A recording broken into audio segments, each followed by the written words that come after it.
possibility of a serial killer? Yes, we are actually a serial killer and rapist. We started putting these cases together. So let me just kind of give you a bit of a timeline. So on March 19th, on the east side of Detroit in the 11th precinct, we discovered a partially clad deceased female inside of a vacant dwelling. Initially, the department believed that she died as a result of a drug overdose. On May 20th, the medical examiner came back with a ruling on cause of death, and the ruling was that she died as a result of blunt force trauma. And so once we got that information, within days of that medical examiner's ruling, on May 24th, again on the east side, in the 9th precinct, in the 13,000 block of Lyndhurst, vacant dwelling, we get information that there's a deceased woman, partially clad. The body was decomposed to a different degree, as was in the first one. But there were certain aspects of this crime that were very similar to the first. So it was a cause for concern. We don't have a ruling as of this date from the medical examiner, but we believe, based on what we've seen in the first and this one, that there's a probable connection. And then the third one, which happened this morning, I know that you probably covered the story this morning over in the 3,000 block of Mack, east side, 7th precinct, vacant dwelling. Apparently, a sex worker was going into that location and discovered a lone deceased female. Notified the police department. We started our investigation, and it appeared to fit the same as the prior two. So based on that information, we very quickly decided that it appears that this is a suspect who is targeting sex workers. Right now, based on the information we have, that each of the crimes have been committed in vacant dwellings, all on the east side, not confined to one small geographic area. And so part of what we're trying to do is get information out to any sex worker. One, extreme caution in going into vacant dwellings, number one. And secondly, if you have any information about a possible suspect, that you give that information to us so we can follow up on it very quickly. So we are very much involved in this investigation. It is the highest priority right now. Again, it's only in the first one, that a determination has been made that the cause of death was a blunt force trauma. In two of the three, the other trend is that the one victim was 52 and another victim was 53 years old. So it appears that the suspect may be targeting women in the early 50s, preliminarily.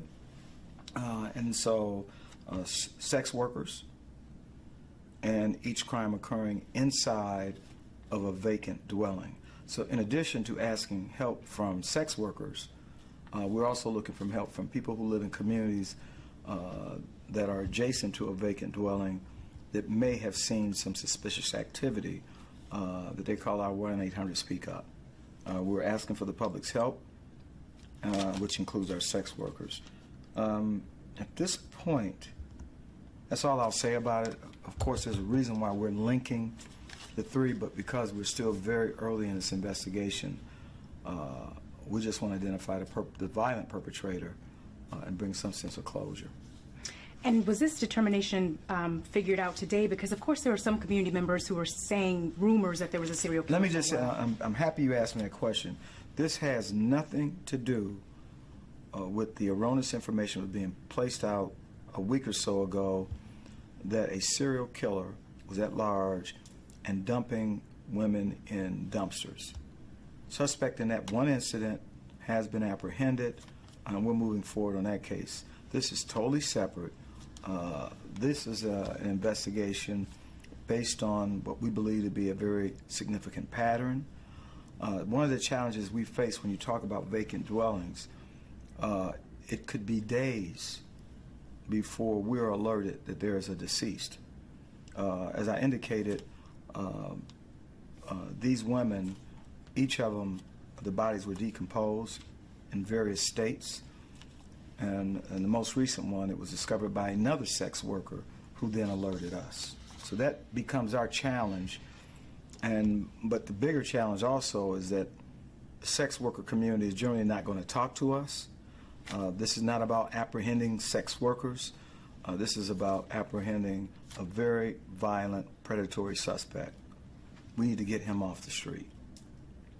And kind of bouncing off of that, how difficult is it to solve a case like this? I know you said you need, obviously, the public's help, but is there something specific they should be looking for, or the sex workers should be?